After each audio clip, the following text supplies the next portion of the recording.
Welcome to World Transits Today. I'm Art Granoff. Connect with me at referenceastrology.com. And today I'm going to run down the August world transits in archetypal astrology. August 1st, 2025 horoscope. We see to start that Saturn and Neptune are in conjunction exact at 1 degrees. And we see Uranus is trine with Pluto, only 2 degrees apart. Two major outer planet alignments. In purple, Uranus trine Pluto for 10 years. And then in gray, Saturn conjunct Neptune till the end of 2026, early 2027. So they're both together, Saturn and Neptune, and Uranus and Pluto, right now. What's it about? You see right here, Saturn and Neptune in conjunction, Uranus and Pluto. And there they are individually, okay? When we add the sextiles right there, we notice in addition to those two transits, we have Uranus sextile Neptune, and we have Saturn sextile Uranus, and we have Saturn sextile Pluto and Neptune sextile Pluto. This gives us our what's sort of known as the magic triangle. Now, I've researched this configuration pretty deeply. I've looked everywhere, even AI, and they all seems to say that this is an extremely unique happening right now. The four outer planets all together, all within 1 or 2 degrees. All those places I referred to, websites, Google search, DuckDuckGo search, AI, all tell me that this is extremely unique, never happened before. So I'm going with it. The magic triangles here now. What does it signify? The combination of Saturn and Neptune. Saturn is about limitation or what's solid. It's either what you can't do or what is strong, strength. Saturn is what's solid in the world. Neptune, on the other hand, is dreamy, is porous, dissolves. So if Saturn is tight, Neptune is loose. If Saturn is real, Neptune is unreal. So what I'm trying to show is that they're opposites. Saturn is about what's strong and solid, and Neptune is about what's soft and porous. They're opposites, and they're together right now. This combination joins up every 36 years. I'm born in 1953 with a Saturn-Neptune conjunction, and I was hanging out with my friend Matt, who was born in 1988 with a Saturn-Neptune conjunction, and now it's a Saturn-Neptune conjunction. So, hanging out with my friend, he's the midpoint between my 3 Saturn-Neptune conjunctions. I digress. We also have Uranus trine Pluto for 10 years. Uranus is about freedom, liberation, fresh air, the new thing, illumination.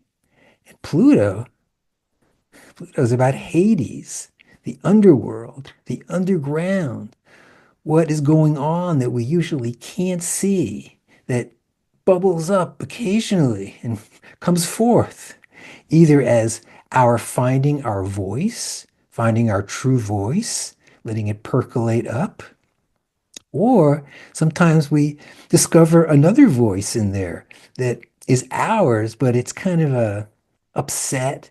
It's kind of a mad, kind of like a child that's been stuffed in a room for a long time.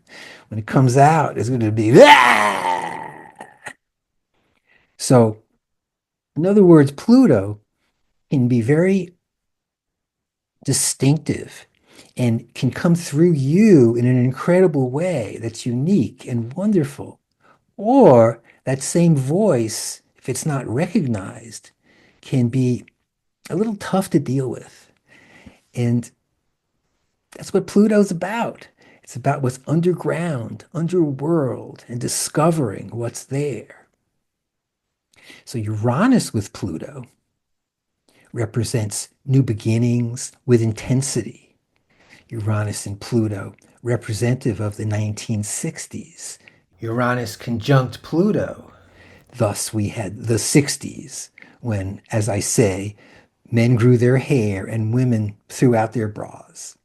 So Uranus and Pluto together, Saturn and Neptune together. Here's the sextiles. We have Saturn, sextile Uranus. And you see, if this is August right here, this space right here, we see it's pretty darn tight. Saturn, again, being what's solid, firm, and Uranus being the new thing. Okay, Saturn would be tradition, and Uranus would be what's new. So there could be tension there between the old and the new, or it could be, oh yeah, of course, let's go to the new thing right now. Or it could be, of course, that's too scary. Let's stick with what we have. Saturn, Uranus. And here's Saturn sextile Pluto. Now, Pluto's the underground, the underworld. What's scary? Saturn either limits or strengthens. So many times, Saturn with Pluto can bring out lots of strength and determination to go forward, get the job done. Or Saturn with Pluto can overwhelm and be really irritated. We have Uranus sextile Neptune. Uranus about freedom, and Neptune about imagination, spirituality. So easy access to the transcendent. Or Neptune can also be delusion. So it could be opening up of delusion as well. These are tricky energies. They're really not logical. So we need to have some type of inner experience, some type of way we are in touch with our inner person through meditation, through a deep journey of some kind, so we can understand these energies where they are instead of try to intellectualize them and make stuff up about them that may not be pertinent but sound good. We also have Neptune sextile Pluto. This is the 100-year transit, started in the 1930s and runs till the 2030s. Neptune is spirituality, the transcendent, and Pluto, transformation. So those are our sextiles. That completes our discussion of this configuration. Now let's see where the inner planets fit in this month. For instance, we start off with the Sun. We see on August 1st, 2025, the Sun is in a trine with Saturn and Neptune, right there, and in opposition with Pluto. If we look here, we see the Sun, Saturn, and Pluto have been in alignment since, mid-July for a few more days till August 3rd. And then we notice that mid-month, from the 15th or so to the end of the month, we have the Sun square Uranus. Hey, the Sun's our individuality, who we are in the world, commonly referred to as I, and Uranus would be freedom, release from custody. We're born, the new thing. So Sun Uranus would be someone who's enlivened, sunny. You're Prometheus. You're bringing fire from the gods. Okay. Sun square Uranus is our main Sun transit, all of August, right there. Let's add the planet Mercury. Now we see that Mercury is in a conjunction with Saturn. So we add Mercury, and we see from the third week of June till the third week of August, that's 2 months, we have some major Mercury transits. For instance, we have Mercury with the 4 outer planets.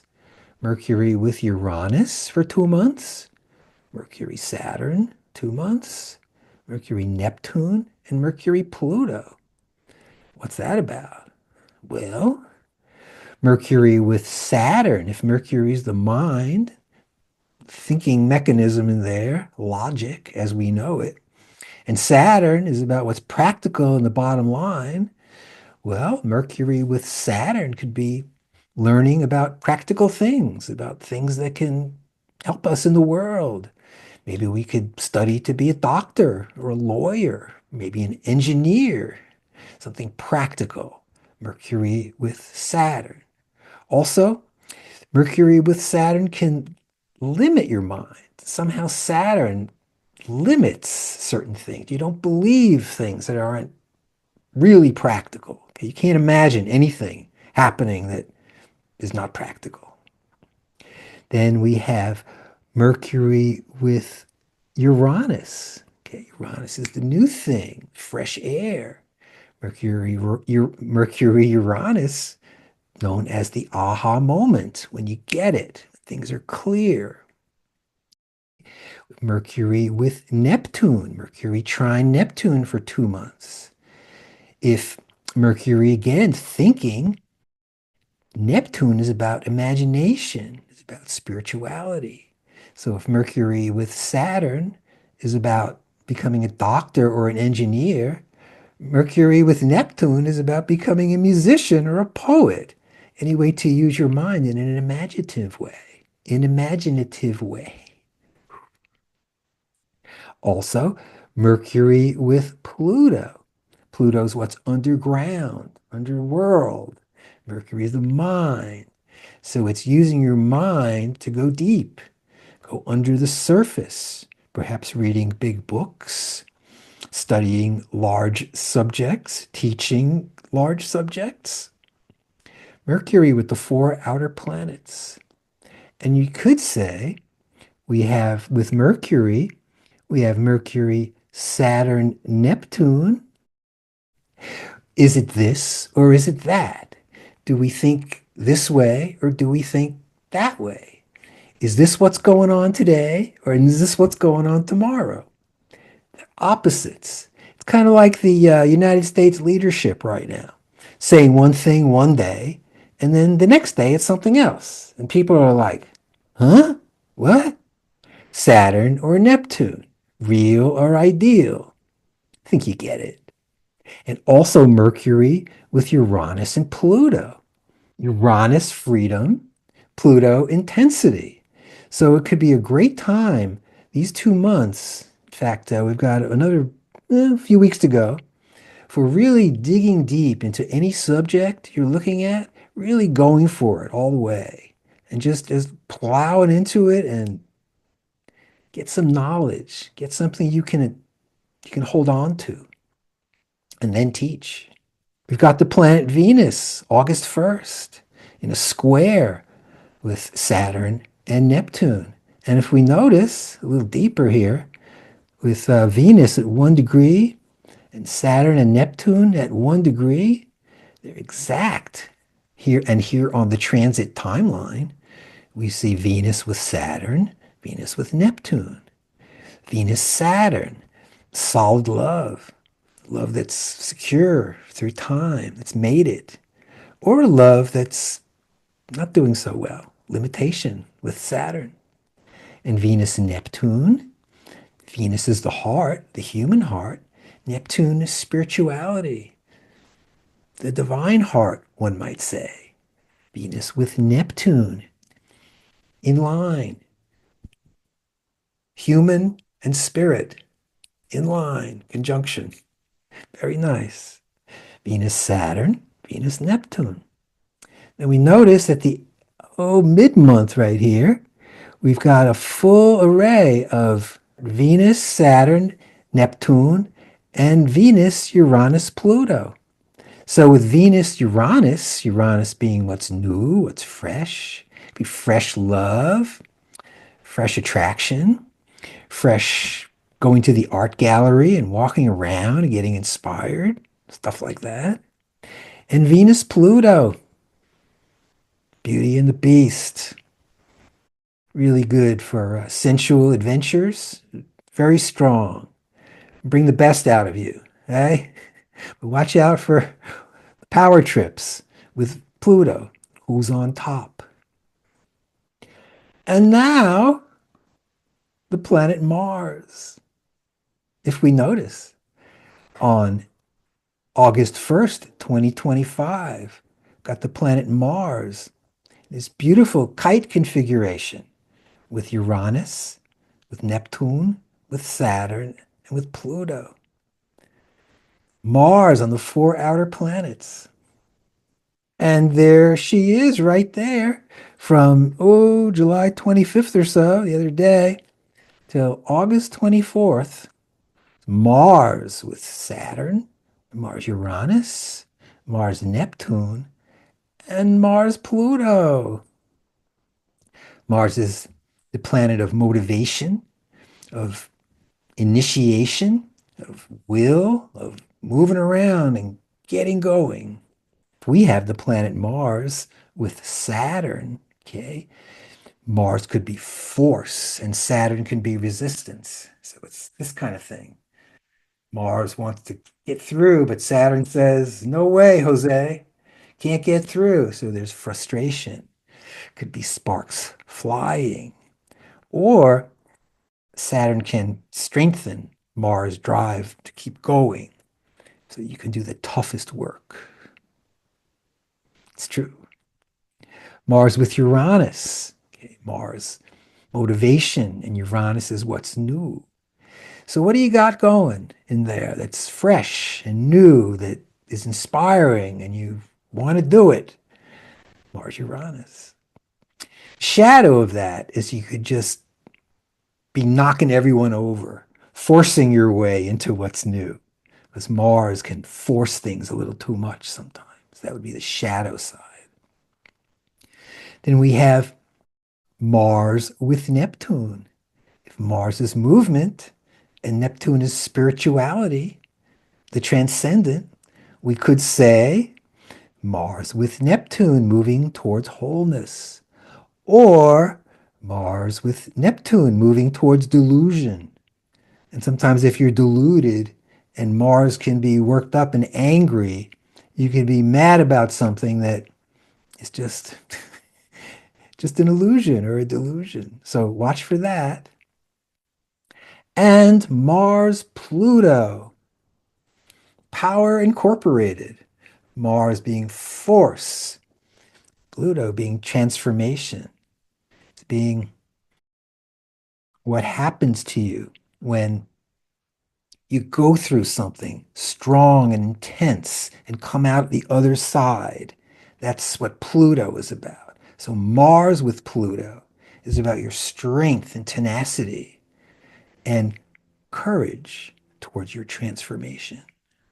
Mars Pluto.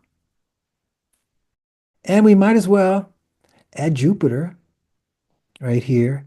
Not much happening with Jupiter all month, except, oh, for about 2 weeks at the end here, we see Mars is squared with Jupiter. So all that movement with the outer planets that I was talking about, perhaps Jupiter can bring a little success, good fortune.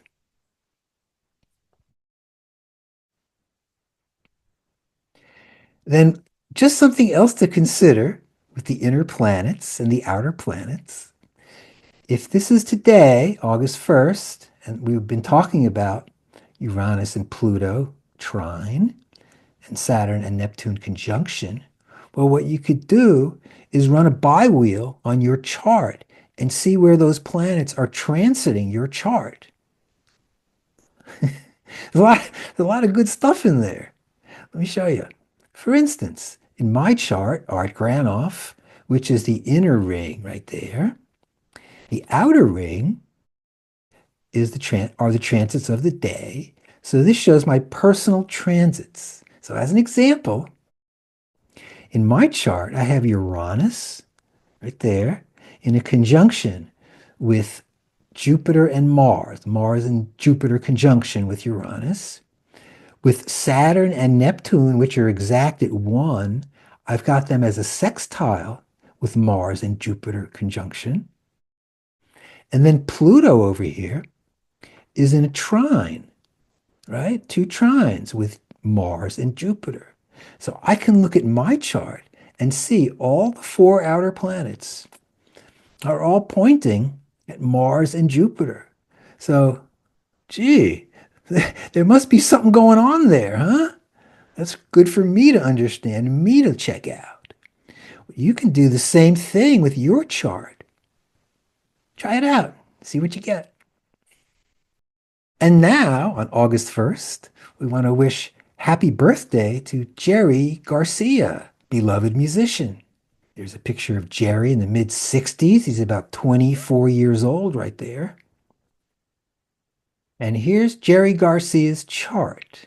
I'm going to go over it briefly. We notice Jerry's got three sets of conjunctions here, okay, which are the main things. He's got a Sun, Mercury, and Pluto conjunction. Look how tight they are, 5, 7, and 8. The Sun is our individuality, and Mercury is our mind, thinking machine, and intellect. And Pluto's the underworld. Well, I think that describes Jerry Garcia pretty well. His brilliant mind deep in the underworld, bringing up the goodies, bringing up the stuff from the underworld for us. Okay. We notice that all of those three planets are in a trine to the moon, sensitivity, okay, sensitive personality, sensitive mind, and bringing up the goods from the underworld. We notice Jerry has a tight Jupiter and Venus conjunction at 11. Jupiter expands, and Venus is about love, beauty. Got those two together in a square to the moon, sensitivity, gentleness. And also, Jerry's got a Saturn and Uranus conjunction. Saturn is what's solid, and Uranus is what's new. Saturn is tradition, representing by the past, and Uranus is the new thing. So it's old versus new. And Jerry's about that. He was a musician before the Grateful Dead. He played bluegrass and banjo music, and then he switched over to electric guitar with Uranus. So he's a musician from the past with acoustic and the present with electric. He played the old music, bluegrass, and acoustic music, and he played the new psychedelic music on the electric guitar. There you go. Now, to some people, they could be opposites. They only do this or they only do that. But not in Garcia's case. He does both, acoustic and electric music. And if we notice, Uranus, actually it's the sun, Saturn over here, is in a sextile with the moon for sensitivity. Then too, we notice the planet Mars, the action of motivation, initiative, in a square with Saturn and Uranus. And also Neptune, the planet of imagination and spirituality, in a trine with Saturn and Uranus. Jerry Garcia, happy birthday. Thank you. And here's a couple of pictures of Jerry before we go. There's Garcia in the 60s, the Grateful Dead in the 1960s. There's Grateful Dead in the 70s, and that's how Garcia looked in the 70s. Hey, the 80s, Grateful Dead in the 1980s, Jerry in the 80s, and the 90s, Grateful Dead till the mid 90s. Thank you. Happy birthday, Jerry Garcia. We notice right over here, we have the new moon, 822, 823, the new moon right there. And this new moon, we've got with the planet Uranus. Now, what's the new moon anyway? Hey, I think of the new moon as one of the two major sun moon events every month, whether we're alive or dead. The moon will conjoin the sun every month, exactly for a new cycle. One cycle's over, one cycle begins. The new moon. Okay? It's a big deal. It's a big astronomical event. And frankly, it's just a great day to think about the sun and the moon and yourself, where you fit in, where we fit in, where all men and women since time began fit in, and where all people in the future that aren't even here yet will fit in with the sun and the moon. We have the US Pluto return, which is pretty tight right now. Pluto on top of Pluto. You know, Pluto is Hades. It's tough stuff. Pluto on top of Pluto. It's a tough time. I hope we get through it. Probably will. And the US Uranus return coming up next year at this time. Uranus on top of Uranus. Be the third one in United States history. And also next year, as part of the celebration, it's Saturn opposite Saturn. And we still have the tail end of the Pluto return. So it's a pretty exciting time. And before we go, let's give a shout out to Joanna Macy, who died a couple of weeks ago, great Buddhist scholar. And here's a poem by Rilke that she likes. I live my life in winding circles that reach out across the world. I may not complete this last one, but I give myself to it. I circle around God, around the primordial tower. I've been circling for thousands of years, and I still don't know. Am I a falcon, a storm, or a great song? Thank you, Joanna Macy. And thanks for joining me in World Transits today, everybody. I'm Art Granoff. Connect with me at referenceastrology.com.